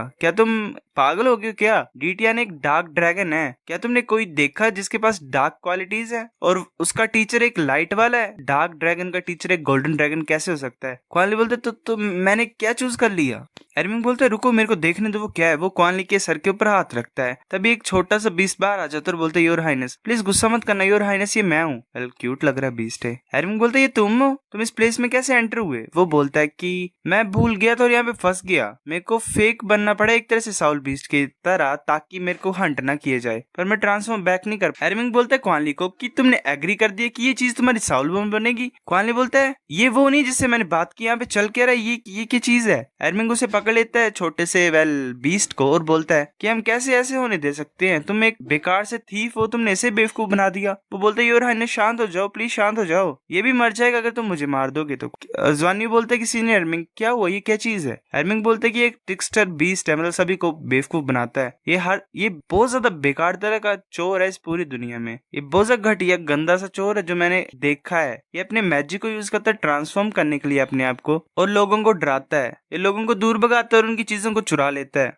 अकेला तरीका हमारे पास यही है कि हम टांग सेक्ट में जाएं और एक मेटल स्कल के साथ इसे रिप्लेस कर दें। मैं यही सजेस्ट करता हूँ तुम्हें कि इन दोनों चीजों को यूज करना, फिर मेटल स्कल को भी और इसको भी। अगर ये तुम्हारी बात ना सुने तो इसे बाहर किक कर देना। क्वान ली सोच रहा था क्यों मैंने इस बेकार सी साउल बोन को चूज किया। वो ज़्वानी के पास रोते हुए बोल रहा था ब्रदर मैं क्या करूँ। ज़्वानी बोलता कि मेटल स्कल में स्विच करो, ऑब्वियसली इससे तुम्हारे माइंड में भी इफेक्ट पड़ेगा। क्वान ली ऐसे बोलता क्या। ज़्वानी बोलता है चलो एक छोटा सा टेस्ट करते हैं फन के लिए सही। वो भी बोल रहा था प्लीज ऐसा मत करो, मैं हेल्पफुल हो सकता हूँ, मैं लोगों के माइंड को तंग नहीं करता हूँ, मैं ऐसा कभी नहीं करूंगा, प्लीज मुझे माफ कर दो। ज़्वानी अपनी गोल्डन ड्रैगन ब्लड लाइन को यूज करता है, ड्रैगन गॉड ट्रांसफॉर्मेशन को। वो बीस्ट रो रहा होता है और बोलता है तुम तो ड्रैगन एम्परर हो, तुम अभी भी अलाइव हो, तुम अलाइव हो, बल्कि नजर क्यूट लग रहा है गाइस। ज़्वानी बोलता तुम मेरे को जानते हो। वो बीस्ट बोलता है ये मैं हूँ तुम्हारा ट्रेजर हंटर, मैं जाओ बाओ हूँ। एरमिंग बोलता है कि तुम ड्रैगन किंग को जानते हो, कैसे हो सकता है। वो बीस्ट बोलता है जाओ बाओ कि मैं उसका ट्रेजर हंटर था, मैं रूलर था गोड रेलम का, उससे पहले जब तुम पैदा हुए थे। ज़्वानी बोलता है रुको एक सेकंड, मैं अपनी सभी मेमोरीज को खो गया हूँ, तो मुझे तुम बता सकते हो अपने बारे में क्या हुआ था।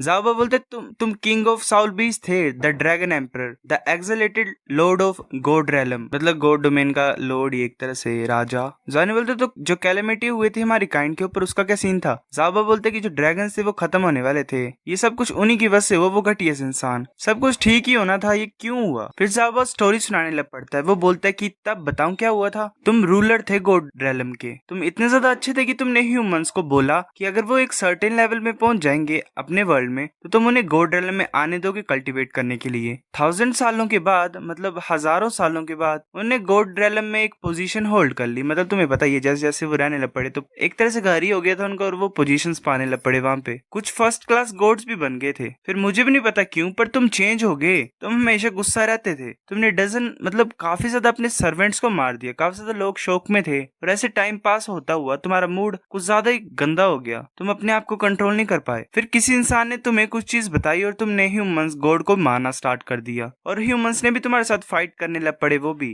फिर फाइट ऐसी हो गई थी कि ह्यूमन वर्सेस ड्रैगन वाला सीन हो गया था। ऑफ कोर्स उनकी पावर काफी नहीं थी तुम्हें डिफीट करने के लिए, पर उस टाइम पे तुम वो नहीं थे जो तुम थे एक्चुअल में, मतलब तुम चेंज हो गए थे, और हमारे जो लोग थे वो भी छोटे छोटे ग्रुप्स में डिवाइड हो गए थे। हम पर पूरी तरह से हार गए, इसकी वजह से हम वॉर को पूरी तरह से हार गए, क्योंकि हम अलग अलग ही हो गए थे एक तरह से, कुछ तुम्हें सपोर्ट कर रहे थे और कुछ नहीं कर रहे थे। जो ड्रैगन क्लैन था वो पूरी तरह से डैमेज हो गया था, तुम्हें 2 हिस्सों में कट कर दिया था शूरा ने, जिसकी वजह से पावर ऑफ डिस्ट्रक्शन और लाइफ अलग अलग हो गई थी। पहले ये मुझे नहीं पता कि शूरा कोई इंसान है या वेपन है। फिर ऐसे जो गोड रेलम था वो दोबारा बनाया गया, जो ह्यूमंस और साउल बीस्ट थे वो सिर्फ 70% ही बचे हुए थे। तुम्हारा जो ब्लड था वो हर जगह गिरा जिसमें पावर ऑफ गोड रेलम थी, वो डूलाव प्लेनेट में भी गिरा, और ऐसे ही फिर जो क्रिएचर्स थे वहां के वो चेंज हो गए। जो साउल मास्टर थे साउल बीस्ट के और ह्यूमंस थे वो क्रिएट हुए तुम्हारे ब्लड से। मुझे नहीं पता कि नेक्स्ट क्या हुआ, पर तुम 2 हिस्सों में बट गए, मतलब तुम्हारे 2 पीस हो गए एक तरह से। मुझे पता नहीं कि वो पीसेस कहाँ पे गिरे, मतलब मुझे थोड़ा बहुत लग रहा है, ऐसा क्यों लग रहा है मुझे कि एक जो पार्ट था वो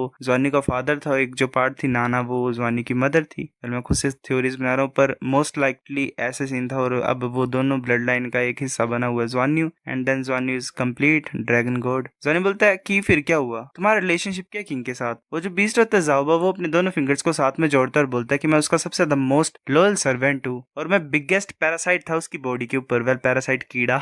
मैंने उसकी पावर रिसीव की, मतलब किंग की हर दिन में पावर को रिसीव करता था, इसी वजह से फिर मेरे अंदर माइंड आ गया, वेल पावर को अब्सॉर्ब करके ऐसा बन गया। वो बोलता है और मेरे पास बहुत ज्यादा फ्रेंड्स थे, फिर बाद में किंग को हमारे बारे में पता लग गया और उसने हमें पावर्स दी, उसने हमें विजडम दी, और उसी की वजह से हम मास्टर बन गए इल्यूजरी मैजिक के, हम प्रोटेक्टर थे गार्डन ऑफ द गॉड्स के, पर जैसे ही वो वॉर के बाद स्प्लिट हो गया हम अपने किंग को खो बैठे। मेरे काफी ज्यादा फ्रेंड्स उनकी पावर के बिना नहीं सरवाइव कर पाए। एरमिंग बोलता है तो तुम अभी भी अलाइव कैसे हो? वो पर्सन बोलता है, मतलब वो क्रिएचर बोलता है कि मैं फर्स्ट पैरासाइट था जिसके पास कॉन्शियसनेस आई उसकी बॉडी में, मेरे पास फर्स्ट क्लास गॉड की पावर है, बाकी तो मेरे से कंपैरिजन में कुछ भी नहीं है, और अब मेरे किंग वापस आ गए हैं तो मैं अनडिफीटेड बन जाऊंगा दोबारा से। जॉनी बोलता है अब तुम मेरे ब्रदर की साउल बोन हो तो तुम्हें हर टाइम उसे फॉलो करना पड़ेगा। वो क्रिएचर बोलता है कि तुम अभी भी अलाइव हो तो मैं कैसे किसी और पर्सन को फॉलो कर सकता हूँ, मेरे को तुम्हारी साइड में तो होना ही पड़ेगा। जॉनी बोलता है कि तुमने ऐसा बोला कि तुम लीव नहीं कर सकते फ्यूजन के बाद। वो क्रिएचर बोलता है माय लॉर्ड अगर तुम यहाँ पे हो तो मैं इसके सर से सेपरेट हो सकता हूँ। जॉनी बोलता है मुझे पता नहीं कैसे, पर मैं अभी वापस आया तो मेरी पावर जरा भी रिकवर नहीं हुई है, मैं तुम्हारी हेल्प नहीं कर सकता हूँ। वो क्रिएचर बोलते है कैसे हो सकता है, उसका दिल ही टूट जाता है। वो जॉनी की तरफ देख रहा होता है, बोलते क्यों, क्या हुआ तुम्हें, तुम्हारा ओरा इतना सा वीक कैसे लग रहा है, ये तो एक मरे हुए कीड़े की तरह लग रहा है तुम्हारा ओरा। जॉनी सोच रहा था एक घटिया सा क्रिएचर, इसे पता नहीं कि कैसे प्यार से बात करते हैं। वो क्रिएचर बोलता है कि कोई और तरीका होगा, अपनी पावर को रिलीज करने की कोशिश करो, अपने हाथ को इसके सर के ऊपर रखो। जॉनी बोलता है चलो मैं ट्राई करता हूँ। जॉनी अपने हाथ को उसके सर के ऊपर रखता है, वो जो क्रिएचर होता है वो गायब हो जाता है और जॉनी की कॉन्शियसनेस में आ जाता है। वो क्रिएचर बोल रहा होता है हंसते हुए कि मैं वापस आ गया हूँ, माय लॉर्ड तुम्हारा जाय बाओ वापस आ गया है। एरमिंग उसे पकड़ लेता है और बोलता है कि मैं खुश हूँ कि तुम आ गए वापस, चलो देखते हैं अब तुम कहाँ पे भागोगे। जाओ बाओ बोलता है कि मेरी हेल्प करो, तुम बड़े गोरिल्ला मेरे को यहाँ से जाने दो। एरमिंग बोलता है कि ये इंसान कुछ ज्यादा झूठ बोलता है, अगर ये इस बार दोबारा भाग जाएगा तो हम इसे पकड़ नहीं पाएंगे। जाओ बोलता है कि मैं नहीं भागूंगा कहीं भी, माय लॉर्ड प्लीज मेरी लॉयलिटी को एक्सेप्ट करो। एरमिंग बोलता है इसकी जो ऑफरिंग है ये तो इंडवेचर है, पता नहीं क्या दिया, कुछ तो दिया जॉनी को एनर्जी टाइप, वो जो एनर्जी होती है जॉनी के फोरहेड में घुस जाती है। जॉनी सोच रहा होता है कि मैं हर एक इमोशंस को फील कर पा रहा हूँ जो ये फील कर रहा है, ये जो इंडवेचर है ये तो कुछ ज्यादा पावरफुल है। वो जो जाबा होता है वो जॉनी के पैरों से ऐसे ही अपने आप को लगा रहा होता है और बोलता है कि माय लॉर्ड मैं कुछ ज्यादा हैप्पी हूँ कि तुम फाइनली वापस आ गए हो। जॉनी बोलता है तो तुम मेरे को कैसे फॉलो करोगे? जाबा बोलता है कि पहले की तरह मैं पैरासाइट था तुम्हारी बॉडी के अंदर, मेरे बारे में सोचो तो मैं अपने आप को दिखा लूंगा और तुमसे बात कर लूंगा, तुम मेरे को कुछ भी बोल सकती हो। क्वानली ऐसे रो रहा होता है और बोलता है कि मेरे बारे में क्या, मैं क्या करूँ? एरमिंग बोलता है कि शांत हो जाओ बच्चे, मैं तुम्हें एक सूटेबल साउलबोन फाइंड करवा दूंगा, चलो चलते हैं। फिर ऐसे कोई भी प्रॉब्लम नहीं हुई बाद में। क्वानली ने एक स्कल को फाइंड कर लिया और जो फ्यूजन थी वो स्मूथली हो गई। फिर हमें लांजवानी के रूम का सीन दिखाया था। जायो बोलता है कि जो इंस्टीट्यूशन है उसने मेरे को इन्फॉर्म कर दिया तुम्हारी एक्सीलेंस परफॉर्मेंस का, जो अकेडमी है उन्होंने लिस्ट मतलब रूल को तोड़ दिया और तुम्हें लिस्ट में डाल दिया है। जैसे तुमने कंप्लीट कर लिया है टेस्ट को इनर कोर्ट के अंदर जाने की जो एग्जामिनेशन है वो स्टार्ट हो जाएगी। जॉनी बोलता है प्रोफेसर कैसी एग्जामिनेशन? जाय बोलता है कि ऐसे एग्जामिनेशन जिसमें शर्क के 7 लेजेंड्स बनेंगे नेक्स्ट। लुफेंग, जॉनी और क्वानली तीनों हैरान हो जाते हैं। क्वानली बोलता है कि मिस्टर जाय ये तुम सच बोल रहे हो? जाय बोलता है तुम क्या सोच रहे हो मैं मजाक कर रहा हूँ? वो भी इस चीज के बारे में मजाक करूंगा मैं? तुम्हें अब सबसे ज्यादा स्ट्रॉन्गेस्ट एनिमीज को फेस करना है फ्यूचर में, अगर तुम सच्ची मुच्ची नेक्स्ट लेजेंड्स बनना चाहते हो तो तुम्हें और ज्यादा हार्ड ट्राई करना पड़ेगा। सभी गुड लक। जॉनी बोलता है मिस्टर जायो तो हम करेंगे, ऐसा तुम्हें चिंता नहीं करनी है। जाय बोलता है अब तुम जा सकते हो वापस और रेस्ट करो। ऐसे क्वानली बोल रहे होते हैं हंसते हुए कि हम कैंडिडेट्स बन सकते हैं नेक्स्ट लेजेंड ऑफ शर्क के, मतलब शर्क्स के 7 लेजेंड्स, हमारे पास चांस है लेजेंड्स बनने का। वो हंस रहा होता है। जॉनी बोलता है कि हर टाइम जब न्यू जनरेशन आती है शर्क के लेजेंड्स की तो हर टाइम कोई ना कोई सिचुएशन होती है जिसके लिए लेजेंड्स को चेंज होना पड़ता है। टांगी की बोलती है तो तुम बोल रहे हो कि एकेडमी को पता है कोई खतरा आ रहा है उनके ऊपर? जॉनी बोलता है कि मैं फील कर सकता हूँ कि कोई थ्रेट है फेडरेशन के ऊपर, पर मुझे पता नहीं कि किस तरह की एनिमी को हम फेस करेंगे। बैजिस बोलती चाहे कुछ भी हो हम स्ट्रॉन्गर बनना है। मैंकिन बोलती हाँ हम साथ में रहेंगे। तभी ऐसे ही युआनन बैठा होता है विंडो के साइड और देख रहा होता है मून की तरफ। फिर ऐसे सैड सा होता है। जॉनी उसके पास जाके बोलता है हुई क्या हुआ तुम्हें? युआनन बोलता है कि मैं अडल्ट बनने वाला हूँ तो मेरे को चूज करना जेंडर को, पर मैं अभी भी डिसाइड नहीं कर पा रहा हूँ। जो मेरा कल्टिवेशन लेवल वो 6th रिंग की पीक पे है और जो 7th रिंग का ब्रेक थ्रू वो पास में है। मेरे को अभी भी नहीं पता है कि मैं क्या चाहूंगा। क्वानली बोलते वो आसान है, तुम्हें क्या पसंद है मैन या वुमेन? अगर तुम्हें मैन पसंद है तो चूज करो वुमेन बन जाओ, अगर तुम्हें वुमेन पसंद है तो मैन बन जाओ। युआनन बोलता है पर मुझे सच्ची मुच्ची पसंद नहीं है, मतलब पता ही नहीं लग रहा है कि मैं किसके लिए अट्रैक्टेड हूँ ज्यादा। जॉनी क्वानली के कान को खींचता और बोलता है कि पीछे हट जाओ ये सीरियस मैटर है। जॉनी बोलता है युआनन मुझे लगता है कि तुम राइट टाइम का वेट करो। युआनन सैड सा होता है। तभी टांग की वहां पे आके उसके कंधे पे ऊपर हाथ रखती है और बोलती है कि टाइम लो, शांत हो जाओ, ध्यान से सोचो। युआनन उसकी तरफ देख रहा होता है और बोलता है कि हाँ टांग की भी देख रही होती है। वेल इनका रिलेशनशिप कितनी ज्यादा अच्छी तरह से बदल गया है guys, this is called character development. तभी में कुछ दिन बाद का सीन दिखाया जाता है। एरमिंग बोलता है कि तुम भी यहाँ पे रहना चाहते हो। शूला बोलता है मैं सिर्फ यहाँ पे कुछ चीजें देने के लिए आया हूँ ज़्वान्यू को। ये लो 3 ड्रॉप्स हैं ये एलिक्सर ऑफ लाइफ के। अगर तुम फील कर रहे हो कि तुम्हारी बॉडी नहीं कर पाएगी तो एक ड्रॉप को लेना, मतलब बॉडी हैंडल नहीं कर पा रही होगी प्रेशर को। तो एरमिंग हैरान होकर बोलता है कि तुम्हें परमिशन चाहिए होती है सी गॉड पेविलियन की एक ड्रॉप को यूज करने के लिए, तुम्हारे पास ये एलिक्सर आया कैसे? ज़्वान्यू बोलता है तो कुछ ज्यादा वैल्यूएबल, मैं नहीं ले सकता हूँ इसे। शूला बोलता है कि ये विश है एटर्नल ट्री की और एक गिफ्ट है न्यू लीडर के लिए जो कि फ्रेटर्निटी का है। ज़्वान्यू बोलता है ये। शूला बोलता है याद रखना अगर इमरजेंसी नहीं होगी तो इसे यूज मत करना। ज़्वान्यू बोलता है, शूला बोलता है और तुम्हें एक ड्रॉप को सेव करना जब तुम ब्रेक थ्रू करने लगोगे गॉड बनने के लिए फ्यूचर में। ज़्वान्यू बोलता है हाँ थैंक यू मास्टर शू। फिर कुछ देर के बाद मास्टर शू चले गए। एरमिंग ने ज़्वान्यू को वो आई ऑफ क्योस में लेके गया। क्वानली वहां पे होता है। क्वानली बोलता है वाओ ये कैसा प्लेस है। ज़ाबा बोलता है ये आई ऑफ क्योस है, कितनी ज्यादा बुरी बात है, ये नेचुरल आई ऑफ क्योस नहीं है। एरमिंग बोलता है कि तुम ज्यादा ही ऑब्जर्वेंट हो। ग्रिफ्टर, मतलब ग्रिफ्टर क्या चोरी करने वाला होता है? ज़ाबा बोलता है तुम हो ग्रिफ्टर, ये जो प्लेस तुमने बनाया है तो जरा भी है नहीं अच्छा, बेकार सा है। ज़्वान्यू बोलता है कि हाँ अच्छा तो है, मतलब थोड़ा बहुत। मैं यहाँ पे प्लांट्स की वाइटलिटी को फील कर पा रहा हूँ, फ्रूट्स की भी ये स्ट्रॉन्ग है। ज़ाबा बोलता है माय लॉर्ड इस प्लेस में अच्छे रिसोर्सेज हैं पर इन्हें पता नहीं कि इसे यूटिलाइज कैसे करना है, ये कितना ज्यादा वेस्ट है। एडमिंग सोच रहा होता है ये चीज इसके पास सच्ची मुच्ची करेज है, ये कैसी बकवास कर रहा है। एडमिंग बोलता है कि तुम्हें पता है कैसे कल्टीवेट करते हैं मैजिक प्लांट्स को? मेरे को ऐसा लग रहा है कि तुम वो पर्सन हो गए जो यहाँ से प्लांट्स चुराएगा। ज़ाबा गुस्सा हो जाता है, बोलते मैं तुम्हें बोला ना मैं झूठ नहीं बोलता हूँ, तुम बिलीव नहीं कर रहे हो मेरे ऊपर, मैं तुम्हें दिखाता हूँ, मैं तुम्हें अपनी असली पावर दिखाता हूँ। एडमिंग बोलते कि अपने आप को एम्बेरस मत करना यहाँ पे। ज़ानिब देख रहा होता है वो जो ज़ाबा होता है वो एक प्लांट के पास जाता है, उसे सूंघता है और अपनी एनर्जी से उसको वह एक तरह से अलाइव कर रहा होता है, कुछ तो कर रहा होता है। एडमिंग को ज़ानिब हैरानी से देख रहे होते हैं उसकी तरफ।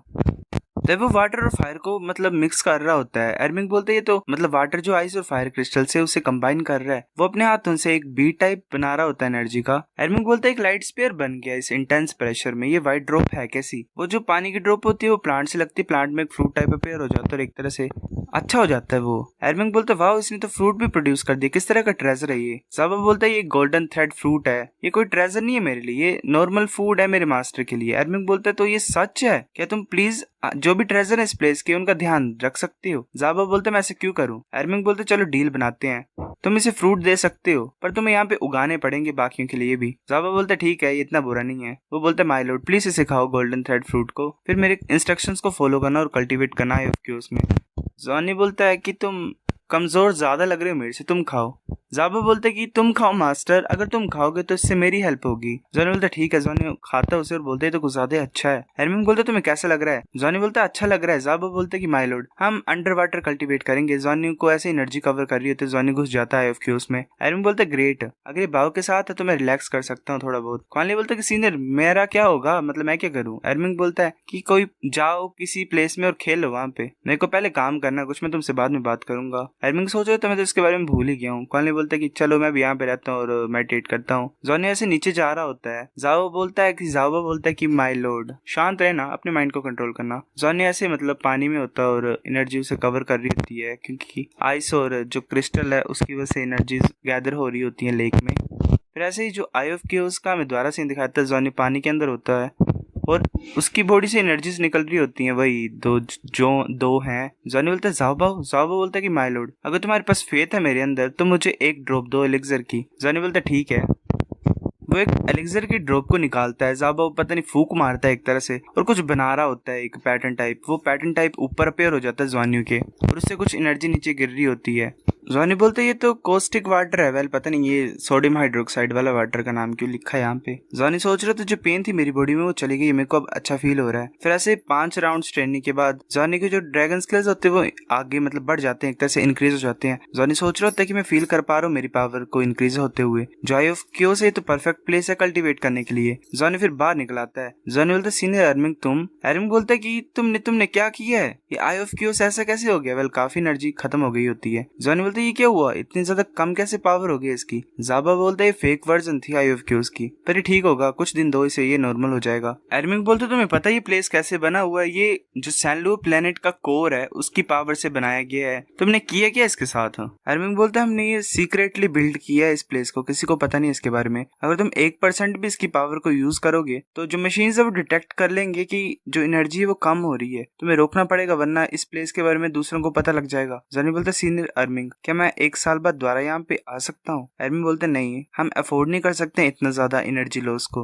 जाबा बोलते कि बकवास करना बंद करो, ऐसे मतलब प्रिटेंड मत करो कि यहाँ पे तुम्हें घाटा हुआ है, यहाँ वहां तो देखो पहले कोई डिफरेंस लग रहा है तुम्हें। एडमिन देखता है तो वहाँ पे कुछ ज्यादा ट्रेजर्स होते हैं, वो बोलता है वाह यहाँ पे तो कुछ ज्यादा ट्रेजर्स हैं, वो खुश होता है। जाबा बोलता है कि किसी ने सोचा कि तुम शुक्रिया बोलोगे, कितनी ज्यादा मैंने पावर वेस्ट की है। एडमिन बोलता है कि बाबा तुम्हें मेरे को बोल देना चाहिए था पहले इसके बारे में। जाबा बोलते कि क्यों बॉदर कर रहे हो, छोड़ो, तुम अभी मेरे ऊपर विश्वास नहीं करते हो, तुम ऐसे मेरे को झूठा चोर पता नहीं क्या क्या बोलते रहते हो, और तुम ऊपर से इसे कल्टीवेट भी नहीं करने दे रहे यहाँ पे। वो हंस रहा होता है। एडमिन बोलता है तो क्या कोई तरीका जिससे मैं तुम्हें सेटिस्फाई कर पाऊँ या फिर कोई चीज तुम्हें चाहिए हो? जाबा बोलते कि सिंपल है, इंतजार करो जब तक ये प्लेस पहले तरह नहीं हो जाता रिकवर, फिर हम यहाँ पे कल्टीवेट करने के लिए दोबारा आने देना, मैं और ज्यादा फ्रूट्स को यहाँ पे ग्रो करवा दूंगा। मैं तुम्हें ये भी बता दूंगा कि कब उन्हें हार्वेस्ट करना है, मतलब तोड़ना है, पर तुम्हें यहाँ पे इसे कल्टीवेट करवाना ही पड़ेगा। एडमिन बोलता है ठीक है, यहाँ पे थोड़ा और टाइम रह लो और फिर हमारी हार्वेस्टिंग में भी हेल्प करना। जाबा बोलता है कि मैं कुछ प्लांट्स को लेके भी जाना चाहता हूँ और अपने साथ, क्योंकि हमारे लॉर्ड को ये देना ही पड़ेगा।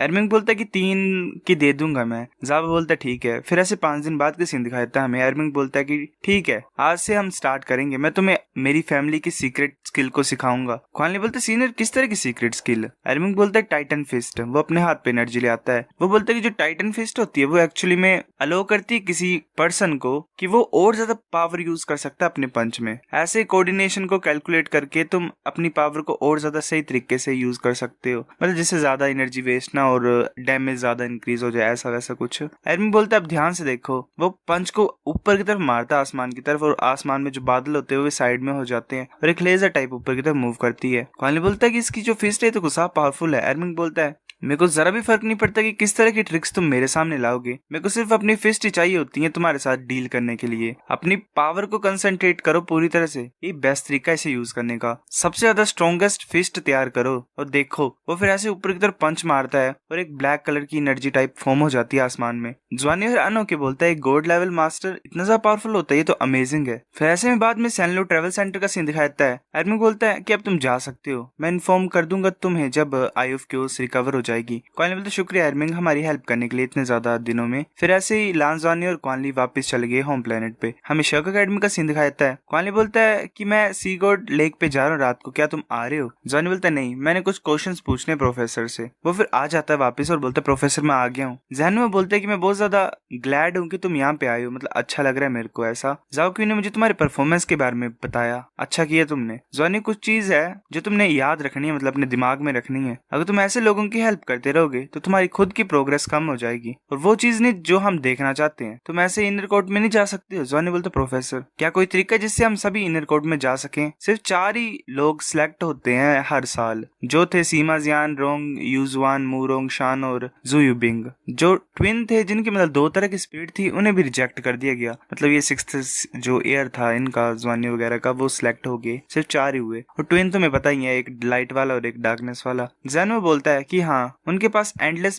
मटेरियल नहीं है, तो जो नंबर ऑफ स्टूडेंट होते हैं वो लिमिटेड होते हैं, मतलब हाँ जितने ज्यादा स्टूडेंट्स होंगे वो सामान उतना ही बटेगा, तो क्वांटिटी मिलेगी क्वालिटी नहीं मिलेगी एक तरह से। जॉनी बोलता प्रोफेसर मैं समझता हूँ, मैं सिर्फ सभी की हेल्प करना चाहता हूँ जितना ज्यादा मैं कर सकूँ। जैनो बोला तुम्हें चिंता करने की कोई जरूरत नहीं अपने क्लासमेट्स के बारे में। जो टांग सेक्ट है उन्होंने एग्री किया कि वो 33 के 33 स्काई विंग्स को ले लेंगे अपने अंडर। जैसे वो आउटर कोर्ट से ग्रेजुएट करेंगे तो उन्हें टांग सेक्ट में ले लिया जाएगा। जॉनी बोलता ये तो अच्छा लगा मेरे को सुन के। जैनो बोलता है कि तुम्हें कुछ दिन का रेस्ट करना चाहिए, अगर तुम 7 तो बनना चाहते नेक्स्ट 7 लेजेंड शर्क के, तुम्हें ज्यादा मेहनत करनी पड़ेगी। जॉनी बोलता ठीक है। फिर ऐसे रात हो जाती है। हमें युआनन हुई का रूम दिखाया जाता है। युआनन ऐसे ही सोया होता सोच रहा होता मैं क्या करूं, अब मैं क्या चूज करूं। तभी कोई उसे फोन करता है। वो बोलती है, मतलब टांग युगी का फोन होता है, वो बोलती कि अपने डोर को ओपन करो मैं वेट कर रही हूँ बाहर। युआनन बोलता क्या, रुको मैं आ रहा हूँ। वो जैसे ही मतलब डोर को ओपन करता है तो टांग युगी ने अलग ही जैसी ड्रेस पहनी होती है, पहले ऐसा कभी बन के नहीं आई है, मतलब लास्ट में फैन सर्विस देनी है। ओ सॉरी गलती से मिस्टेक से मैं कुछ भी बोल देता हूँ, मतलब हाँ क्यूट लग रही है। टांग युगी बोलती है कि मैं अंदर आ सकती हूँ। युआनन बोलता है हाँ हाँ अंदर आ जाओ। वो बैठी होती है, युआनन अपने बेड पे बैठा होता है। युगी बोलती है कि तुम्हारा जेंडर,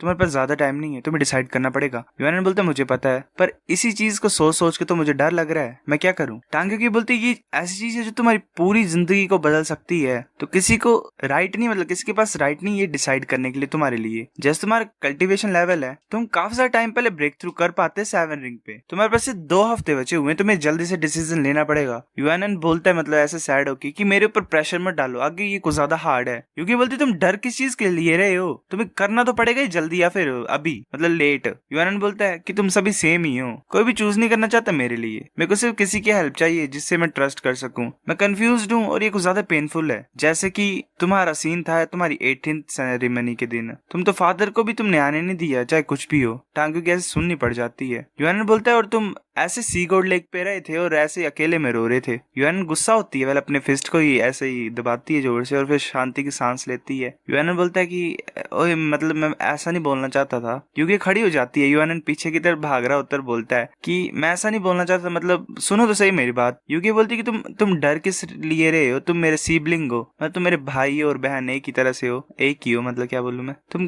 क्या सोच रहे हो मैं क्या करूंगी तुम्हारे साथ। वो उसके कंधे पे हाथ रखती है और बोलती है मैंने इसीलिए फादर को सेरेमनी में नहीं बुलाया क्योंकि मैं मदर को अपसेट नहीं करना चाहती थी, मैं तुम्हारे ऊपर भी गुस्सा नहीं हूँ, उसके लिए तो नहीं हूँ बिल्कुल ही, मतलब फादर की वजह से। तुम सही बोल रहे हो, तुम्हें कोई चाहिए जो तुम्हारे साइड में रहे हर टाइम जब मतलब जरूरत पड़ती हो। मैं तुम्हारी सिस्टर और मैं वो पर्सन बनूंगी। यूगी रोने लग पड़ता है एक तरह से और उसे हक कर रहा होता है, मतलब काफी ज्यादा टचिंग और इमोशनल सीन है ये। यूगी बोलती है कि डैड के पास ऑलरेडी एक डॉटर है, तो तुम एक मैन बनना चाहते हो, ये कैसा प्लान है। यूएनएन बोलता है हाँ ठीक है मैं मैन बनूंगा। पहले इतना ज्यादा सिंपल सा डिसीजन और ये ऐसे ही दिमाग खराब करवा रहा था अपना। यूएनएन बोलता है कि सिस्टर थैंक यू, मुझे पता नहीं कि ये किस तरह का फ्यूचर होगा मेरा, पर मैं जरा भी रिग्रेट नहीं करूंगा इसको। वो फिर ऐसे उसे खींच के लेके जा रहा होता है और बोलता है कि चलो मेरे साथ मेडिटेशन चैम्बर में चलो। यूगी बोलती है कि तुम अभी ब्रेक थ्रू करना चाहते हो इसी टाइम। यूएनएन बोलता है कि मैंने कभी भी इतना ज्यादा अपने आप को रेडी फील नहीं किया ब्रेक थ्रू करने के लिए, तैयार फील नहीं किया। शुक्रिया सिस्टर। वो बैठ जाता है, बोलता है कि ठीक है मैं स्टार्ट करता हूँ। यूएनएन बोलती है मतलब यूगी बोलती है कि ठीक है मैं ध्यान दूंगी। वो देख रही होती है आगे की तरफ।